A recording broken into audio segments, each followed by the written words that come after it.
Subsidiary books. Subsidiary books basically होता क्या है? जनरल प्रॉपर क्या होता है? जनरल प्रॉपर मतलब क्या होता है? हर चीज का एक पर्टिकुलर अकाउंट। जनरल्स बनाना मतलब क्या होता है? हर चीज जनरल एंट्रीज अलग होती है एंड जनरल्स बनाना अलग होता है। जनरल मतलब क्या होता है? जनरल प्रॉपर मतलब हर चीज का एक पर्टिकुलर अकाउंट। लेकिन सब्सिडरी बुक क्या होती है? सिमिलर नेचर के जो ट्रांजैक्शंस होते हैं वो एक पर्टिकुलर बुक में डाल देते हैं। मतलब सिमिलर नेचर के जो जर्नल्स होते हैं वो एक बुक में डाल दिए तो उसको बोलते हैं सब्सिडरी बुक्स। 5 सब्सिडरी बुक्स होते हैं। जनरल प्रॉपर भी सब्सिडरी बुक का ही एक पार्ट है। क्लियर? तो कितनी सब्सिडरी बुक्स होती है?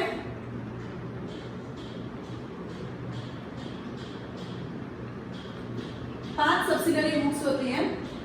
दैट इज कैश बुक, जिसका अभी 6 पॉइंट 7 चैप्टर पूरा कैश बुक के ऊपर डिपेंडेंट है। पूरा कैश बुक ही समझाया हुआ इन डिटेल्स, पूरे ट्रांजैक्शन भी कैश बुक के अकॉर्डिंगली है। ठीक है, पूरा इसका एक चैप्टर दिया है। फिर है गुड्स, उसके बाद है cash book, goods, bills receivable, bills receivable, general proper.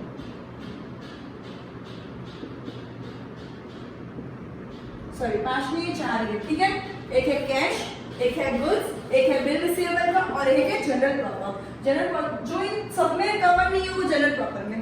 ठीक है, तो ये क्या है? जो तीनों 3 में कवर नहीं हो वो जनरल प्रॉपर में। कैश में cash and bank related entries. Cash में क्या आएगा? Cash and bank related entries, क्योंकि बैंक में से जो पैसा निकल रहा है वो एज गुड एज अपन कैश एंट्री मानते हैं। अगर अपन बोल रहे payment is made by cheque तो अपन उसको क्रेडिट एंट्री नहीं मानते, उसको कैश एंट्री ही मानते हैं, भले बैंक से पैसा जा रहा है। क्लियर? तो कैश के ट्रांजैक्शन और बैंक के ट्रांजैक्शन दोनों कैश बुक में आएंगे। गुड्स में 4 सेक्शन है। एक हो गया purchase, sales, purchase return and sales return. Clear? क्योंकि गुड्स के अंदर क्या क्या चीजें होती है? या परचेज करते हैं, मैंने क्या बोला था, अगर एसेट परचेज या सेल कर रहे हैं तो उसको परचेज या सेल में कंसीडरेशन नहीं करते, सिर्फ गुड्स परचेज। गुड्स मतलब क्या होता है? ऐसी चीज जो बिजनेस में परचेज होती है बेचने के लिए, ऐसी चीज जो जिसका बिजनेस ही वो है, जो बिजनेस में परचेज ही करते हैं बेचने के लिए, उसका और कोई गोल नहीं होता। क्लियर? तो उसको वो गुड्स एंड गुड्स का ही purchase sale, purchase return, sales return होता है। कोई और चीजों का एसेट का उसके अंदर परचेज वर्ड नहीं रिकॉर्ड होता है। क्लियर? अब परचेज भी वही परचेज जो क्रेडिट परचेज है, परचेज भी वही परचेज जो क्रेडिट परचेज है, वही सिर्फ सब्सिडरी बुक में रिकॉर्ड होते हैं। नहीं तो कैश में चला जाएगा। 2 टाइप के ट्रांजैक्शन होते हैं, कैश में या क्रेडिट में। कैश में सब कैश में जाएंगे, वो परचेज में नहीं जाएगा। ओनली क्रेडिट परचेज का ही सब्सिडरी बुक जो परचेज बुक है उसमें जाएगा। क्लियर? सेल्स में credit sales, credit purchase return. Credit मतलब जिसका अमाउंट ऑन द स्पॉट नहीं दिया या लिया है। Clear? And credit sales return. इधर तक क्लियर? अब बिल रिसीवेबल, बिल्स, एक्चुअली इसका नाम बिल रिसीवेबल नहीं, ओनली बिल्स है, जिसके अंदर 2 सेक्शंस आएंगे अकाउंट। अगेन एक होगा बिल रिसीवेबल और एक होगा बिल्स पेएबल। ये लिए भी पूरा एक नया चैप्टर दे दिया है, इसके लिए भी पूरा एक चैप्टर है। क्लियर? और जनरल प्रॉपर के लिए भी पूरा एक चैप्टर, जो इन तीनों में नहीं वो उसमें। तो अपन अल्टीमेटली ये वाले चैप्टर के अंदर क्या पढ़ेंगे? सिर्फ गुड्स के एंट्रीज पढ़ेंगे। क्या पढ़ेंगे? सिर्फ गुड्स। गुड्स के 4 जो पार्ट है इसके बारे में अपन पूरा चैप्टर कवर करेंगे। क्लियर? 11th स्टैंडर्ड में हर चीज के लिए अलग अलग चैप्टर इसलिए दिया जाता है कि तुम लोगों को एक पूरा नया सब्जेक्ट आया जो तुमको जिसकी कोई क्लैरिटी नहीं है पहले, तो ये सब नए नए टॉपिक्स है, इसलिए इतने डीप में, इतना डिटेलिंग में गए हुए, इसलिए हर टॉपिक को एक नया चैप्टर दे दिया है। Clear everyone? सो एक और बार सुन लो, सब्सिडरी बुक्स 4 टाइप के होते हैं, cash, goods, bills, general proper. Cash के अंदर कैश एंड बैंक की सब एंट्रीज रिकॉर्ड होती है। गुड्स के अंदर 4 टाइप की चीजें होती है, purchase, sale, purchase return, sales return. अब purchase, sale, purchase return, sales return सब जो क्रेडिट होंगे वही, कैश वाली एक भी ट्रांजैक्शन इसके अंदर इंक्लूड नहीं होगी। बिल्स में बिल्स रिसीवेबल एंड पेएबल, इसका पूरा एक नया चैप्टर आएगा, उसके अंदर कंसीडरेशन होगा। जनरल प्रॉपर, जनरल प्रॉपर मतलब क्या होता है? जो इन तीनों में रिकॉर्ड नहीं, वो जनरल प्रॉपर में रिकॉर्ड होगा। Clear everyone? ओके, अपन अभी इलस्ट्रेशन के साथ कंटिन्यू करेंगे। उससे पहले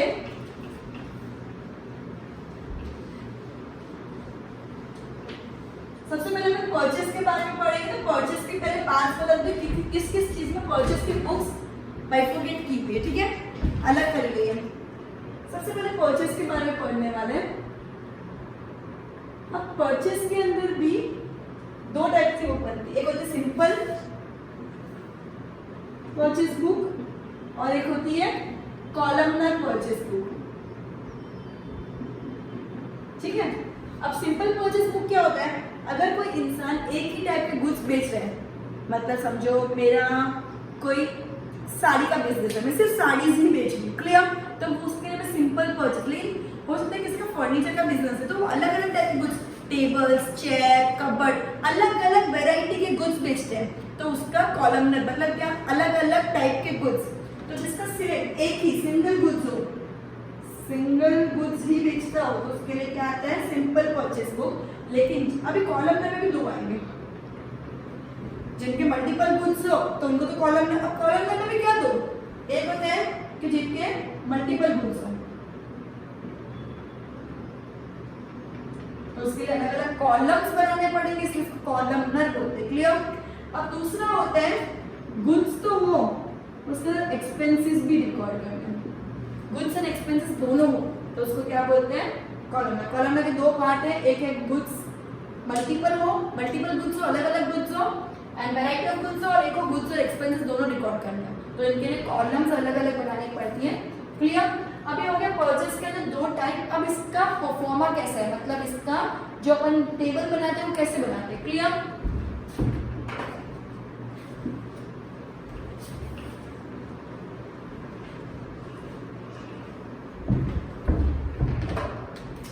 सबसे पहले कोई भी ट्रांजैक्शन हो तो उसके अंदर सबसे पहले क्या रिकॉर्ड होता है, डेट फिक्स, दूसरा पर्टिकुलर्स। पर्टिकुलर्स मतलब क्या होता है कि कौन सा ट्रांजैक्शन है, क्या है, क्लियर। तीसरा होता है इनवॉइस नंबर। इनवॉइस नंबर मतलब क्या, रिसिप्ट नंबर। इनवॉइस नंबर मतलब क्या होता है, रिसिप्ट नंबर, क्लियर। चौथा होता है एलएफ, लेजर फोलियो। क्या होता है, एलएफ, लेजर फोलियो। एंड पांचवा होता है अमाउंट। तो ये हो गया परफॉर्मा, क्लियर। परफॉर्मा मतलब क्या, date, particulars, invoice number, LF and amount. ये हो गया सिंपल परचेस बुक का परफॉर्मा। अब यही चीज परचेस बुक ऑफ श्री जो भी है, जिसका भी बन रहा है, clear. Purchase book of Shri XYZ, जिसका भी नाम हो, क्लियर। जिसके लिए अपन बुक्स बना रहे, जिसके फॉर्म के लिए अपन बुक्स बना रहे, उसका नाम आएगा, अपोजिट पार्टी का नहीं, क्लियर। अब जब कॉलमनर परचेस बुक बना रहे हैं तो ये सब चीजें तो सेम ही रहेंगी, फर्क किधर आएगा, इधर अमाउंट के अंदर। अमाउंट के अंदर और बाइफर्केशंस होंगे, क्या होंगे, समझो ना, मल्टीपल गुड्स है, cupboard, cupboard, chair and tables, ये तीन चीज बेचते हैं, तो ये तीन चीज के अलग कॉलम्स बन जाएंगे अमाउंट के अंदर ही, क्लियर। अगर गुड्स एंड एक्सपेंसेस भी होंगे तो अमाउंट के अंदर भी मल्टीपल गुड्स, उसके आगे एक्सपेंसेस। एक्सपेंसेस समझो रियल फ्राइट है या लेबर है, जो भी है, तो इस टाइप से डिवाइड हो जाए, क्लियर। तो जो भी चीजें डिवाइड हो रही है वो अमाउंट की कॉलम में आगे, बाकी सब सेम ही रहने वाला है, इधर तक क्लियर है। अपन इलस्ट्रेशन 1, 2 एंड 3 तीनों इसके बेस पे, तो इलस्ट्रेशन से शुरू करते हैं, क्लियर। अब इलस्ट्रेशन 1 क्या बोल रहे हैं, from the following transaction prepare a purchase book in the book of Harish Kumar. तो सबसे पहले ये सिंपल परचेस बुक है, क्या लिखेंगे, purchase book of Shri Harish Kumar.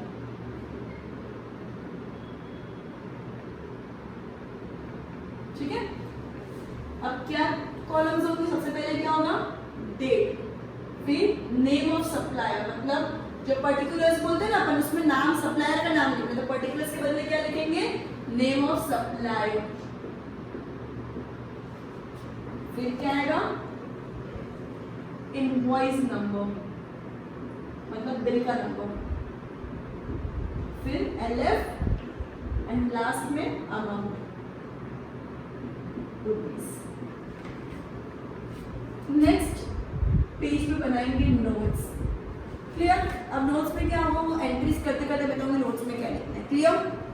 सबसे पहले एंट्री क्या है, मार्च 1st 2015, मार्च 1st 2015। अब देख लेते हैं एंट्री क्या पड़े। Goods of rupees 10,000 purchase from Mahesh on 1 month credit. Mahesh से गुड्स क्रेडिट में परचेज किए, कितने के, 10,000 के। सो क्या करेंगे, पार्टी का नाम लिखेंगे पहले, Mahesh, name of the supplier. Credit पे किया इसलिए रिकॉर्ड करेंगे, कैश को तो रिकॉर्ड नहीं करते। कितने का, कौन सा इनवॉइस नंबर है, नहीं दिया इसमें इनवॉइस नंबर तो कुछ नहीं लिखेंगे, एंड 10,000 का अमाउंट। क्लियर? क्या हुआ, पहली मार्च को महेश से 10,000 गुड्स क्रेडिट पे purchase. Clear? Goods of 15,000 purchase from Hasmukh bhai at 10% TD invoice number 50। TD हमेशा काट के ही नेट अमाउंट लिखी जाती है, और क्रेडिट क्लियर बोल दिया तो रिकॉर्ड होगा। कौन सी तारीख है, 15 तारीख है, सॉरी सेकंड डेट है, सेकंड डेट है किससे, हसमुख भाई। तो पार्टी का नाम क्या है, हसमुख भाई, अकाउंट 15,000 को 10% पहले इनवॉइस नंबर कितना है, 15। 15,000 में 10% माइनस करो तो कितना आ गया, 1500 अगर माइनस कर दो तो 13,500, 13,500। Clear? Next, goods rupees 8,000 purchase from Manish for cash. Goods of rupees 8,000 purchase from Manish for cash. ये कैश एंट्री है, इधर रिकॉर्ड होगी नहीं, तो अपन को नोट्स में क्या लिखना है, 6 मार्च, this is a cash entry, cash transaction, so it will not be recorded in purchase book। क्या आएगा कि ये कैश ट्रांजैक्शन है इसलिए परचेस बुक में रिकॉर्ड नहीं होगा। Clear?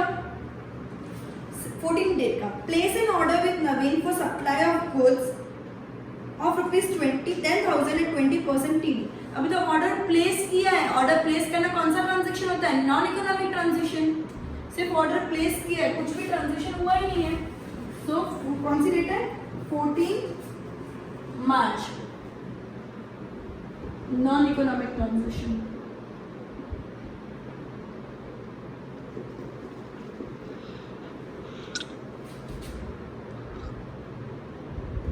Non economic transaction. Next 18 को, furniture of ₹6,000 purchase from Shreeji furniture mart on 1 month credit. Furniture आएगा ही क्योंकि वो एसेट है, अपन तो सिर्फ गुड्स रिलेटेड एंट्री कर रहे हैं, तो कौन सी डेट है, 18। Furniture is an asset, so it will not be recorded in purchase book। अगर बोला होता कि अपना बिजनेस ही फर्नीचर का है तो कोई इश्यू नहीं है, लेकिन बिजनेस अगर फर्नीचर का नहीं तो फर्नीचर एसेट होती है। क्लियर? 20, अब जब मैंने नवीन को ऑर्डर दिया तो नवीन ने कुछ सप्लाई कर दिए, तो नवीन supplied goods as per order and sent his invoice number 314 after adding railway freight ₹1,200। Clear? तो नवीन को कितने का गुड्स पे अपन ने बोला था, अभी अपन सिंपल परचेज बुक बनाने के लिए बोला है तो अपन रेलवे फ्राइट तो इंक्लूड करेंगे ही नहीं। अपन को सिंपल परचेज बुक बनाने के लिए बोला तो रेलवे फ्राइट इंक्लूड होगा नहीं होगा। कितने का गुड्स बोला था नवीन ने, 10,000 के गुड्स 20% रेट डिस्काउंट पे, तो 10,000 माइनस 20% कितना होता है, 8,000। क्लियर? सो नवीन कौन सी डेट है, 20। नवीन अकाउंट कौन सा इनवॉइस नंबर है, 314 एंड अमाउंट कितना आ गया, 8,000। क्लियर? इधर भी क्लियर है? 23, goods of ₹4,000 purchase at 5% cash discount. ये एंट्री क्या हो गई, कैश एंट्री हो गई, कैश ट्रांजैक्शन हो गया। तो 23 का क्या लिखेंगे, this is a cash transaction, so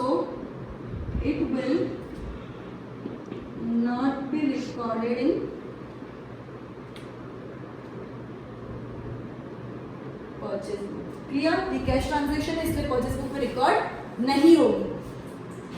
Goods of rupees 16,000 purchased from Babulal at 10% TD and paid half of the amount immediately by check. उसने आधा अमाउंट तुरंत पे कर दिया, बाकी आधा अमाउंट ही इसके अंदर आएगा बिकॉज परचेज बुक सिर्फ क्रेडिट ट्रांजेक्शन ही रिकॉर्ड करते हैं। क्लियर? सो कितने का परचेज किया? 16,000 एंड 10% टीडी अगर मैं माइनस कर दूं तो 16,000 माइनस 1,600 दैट इज 14,400। अब 14,400 का अगर मैं हाफ करूं तो 7,200 हो गया। सो कौन आएगा? सॉरी 23 नहीं 25 Babulal account 16,000 purchased purchase of about 10% TD and paid half of the amount immediately by check। तो ये कितना आना चाहिए? 7,200। तो ये कितना हो गया? 7,200। बिल नंबर कुछ भी नहीं दिया तो अपन डैश कर देंगे। क्लियर? नेक्स्ट है 28। Goods of 6,000 purchased from Lalit at 10% TD and 5% CD, that is cash discount. Amount of bill paid immediately pay किया तो क्या हो गया? कैश ट्रांजेक्शन हो गया ना। सेम का सेम आएगा जैसे cash transaction, so it will be recorded in the, it will not be recorded in the purchase book। Clear? Next 28 हो गया। 30 Goods of 3,000 purchased from Rajesh, bill number 101। तो credit transaction को कितने का? 30 को राजेश से परचेज कर दो, Rajesh account bill number 101 and 3,000 का goods।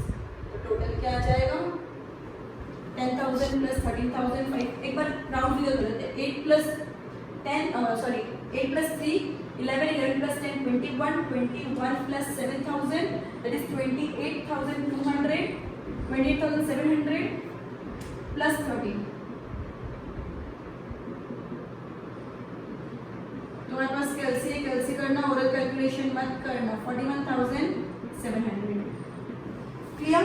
ये तुम्हारी बुक के साथ जरा भी टैली नहीं होगा बिकॉज तुम्हारी बुक में प्रिंटिंग मिस्टेक है। बुक के अंदर 14,400 बाबूलाल अकाउंट में लिखा है, जो कैंसिल कर दो और उसको 7,200 कर दो बिकॉज आधा अमाउंट तो चेक से पे कर ले दो। कैश ट्रांजेक्शन कैश बुक पे जाएगा, जो नेक्स्ट चैप्टर में अपन पढ़ेंगे। Clear everyone? और वो तुमको लिखना भी है, सॉरी मेरा रह गया, 25 मार्च का भी लिख देना कि हाफ ऑफ द अमाउंट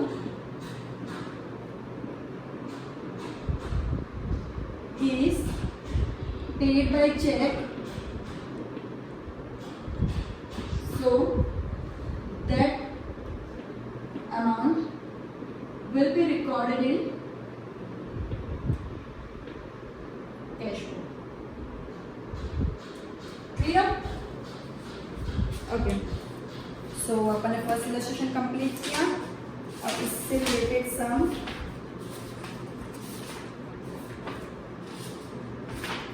काम करते हैं अपन सेकंड भी कंटिन्यू कर लेते हैं, फिर नेक्स्ट सेक्शन में थर्ड से कंटिन्यू करेंगे। ठीक है?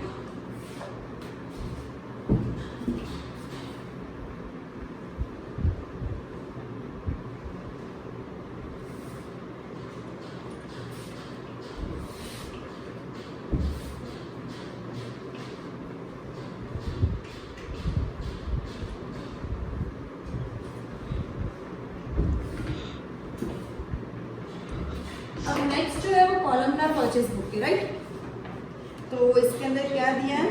From the following information prepare columnar purchase book in the books of Shreeji furniture mart. अब श्रीजी फर्नीचर मार्ट, इसके लिए फर्नीचर गुड्स हुआ, समझ आया, क्योंकि फर्नीचर का ही बिजनेस करते हैं।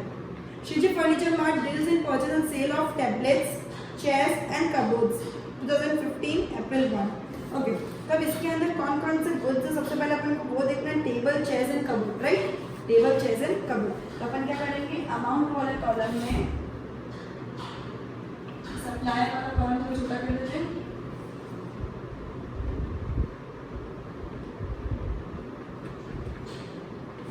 अमाउंट है, इनवॉइस नंबर, LF। अमाउंट वाले कॉलम में 3 गुड्स आ जाएंगे, 1 2 और तीसरा, और एक टोटल अमाउंट लिखते हैं। क्या लिखेंगे? Total amount rupees. ये क्या आ जाएगा? Table chairs and cupboard.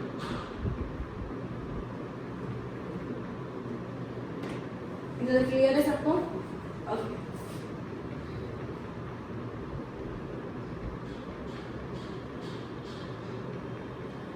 Purchase book of Shri, इंसान हो तो श्री लिखते हैं, वरना नाम दे देगा Shri ji furniture mart. Clear everyone? Okay, continue with the first entry, the notes लिखेंगे साइड में। Purchase from Shri Ram furniture mart 10 piece table at rupees 10,000 per piece, 15 piece chair at rupees 600 per piece and 5 piece cupboard at rupees 3,000 per piece. Credit period 1 month। credit transaction in short किससे purchase किया? Shri Ram furniture mart से। कौन सी date को? 1 अप्रैल 2015 को। 2015 April 1 Shri Ram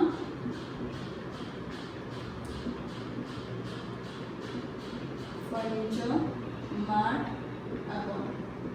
कितना नंबर? Invoice number 99 invoice number है। Tables कितने के परचेज किए? 1000 रुपए का एक टेबल, वैसे 10 टेबल परचेज किए तो क्या हो गया? 10,000। क्लियर? 15 चेयर्स, 600 की एक चेयर, 600 इंटू 15 कितना हो गया? 9,000। 600 इंटू 15 कितना हो गया? 9,000। और 5 piece cupboard at rupees 3,000 per piece। 3,000 into 5 that is 15,000। Clear everyone? So total amount कितना हो गया? 15 plus 10 25, 25 plus 9 34,000। Clear? Okay। Next entry, purchase from Shri Krishna Furniture Mart 10 piece table at rupees 1,200 per piece and 12 piece cupboard at rupees 2,500 per piece at 10% TV। Invoice number 126 received, half of the amount is paid immediately by cash। तो अपन आधे amount का ही लिखेंगे इधर। सबसे पहले तो किसका नाम क्या है? Shri Krishna furniture mart account. Shri Krishna furniture mart account कितना है? 126। क्लियर? अब 1200 पर पीस, ऐसे 10 पीस टेबल के लिए 1200 into 10 कितना है? 12,000। उस पर 10% टीडी अगर मैं माइनस करूं तो 12,000 minus 10% that is 10800। 10,800 हो गया। 12,000 minus 10% that is 10,800। अब 10,800 का आधा अमाउंट इन लोगों ने पे कर दिया, राइट? हाफ का अमाउंट पे कर दिया, अपने आगे कितना आएगा? 5,400। कितना आएगा? 5,400। अब नेक्स्ट क्या बोला है कि 2500 का एक कबर्ड ऐसे 12 पीस बेचे हैं। 2500 का अगर एक कबर्ड हो ऐसा 12 पीस बेचे तो 30,000 होते हैं। 30,000 का अगर मैं 10% टीडी माइनस करूँ 27,000 एंड 27,000 का अगर मैं आधा करूँ दैट इज 13,500। क्लियर? सो इधर कितना आ जाएगा कबर्ड में? 13,500। चेयर उसने नहीं बेची है। क्लियर? अब तो इन दोनों का टोटल कितना हो गया? 18,900। Clear? Next, a cycle purchase from Shivan. अब साइकिल तो इसके लिए एसेट हो गई, ये तो फर्नीचर रखता है, फर्नीचर में साइकिल इंक्लूड होती ही नहीं है। तो ये नोट्स में क्या लिखेंगे? डेट लिख के लिखेंगे कि as it is an asset so it will not be recorded in the purchase book. Clear? Next 20, मैं इधर नोट्स नहीं लिख रही, नोट्स तुमको खुद लिखना कंपलसरी है। नोट्स के मार्क्स कटते हैं अगर नहीं लिखा हो तो। Purchased chairs of rupees 10,000 at 10% TD and 5% CD from Rahim Furniture Mart and amount is paid immediately। Immediately amount पे कर क्या हो गया? कैश ट्रांजेक्शन हो गया। So this is not a credit transaction, yeah, this is a cash transaction, so it will be recorded in the cash book। Clear? This is a cash transaction, so it will be recorded in the cash book। फिर next 25th date का बोल रहे हैं order place with. अब order place किया, non economic transaction उधर ही खत्म कर दो, क्या आगे पढ़ो ही मत। ठीक है, एक बार पढ़ लो, क्या पता रिसीव लिखा हो वापस, लेकिन इधर नहीं लिखा है तो ये non economic transaction. 30, purchase from Mahesh bhai 5 piece table at rupees 1200 per piece, 20 piece chair at rupees 600 per piece and 8 piece cupboard at rupees 2500 per piece at 10% TD. Bill number 500। Transaction है, क्या नाम है? महेश भाई। डेट 30, महेश भाई अकाउंट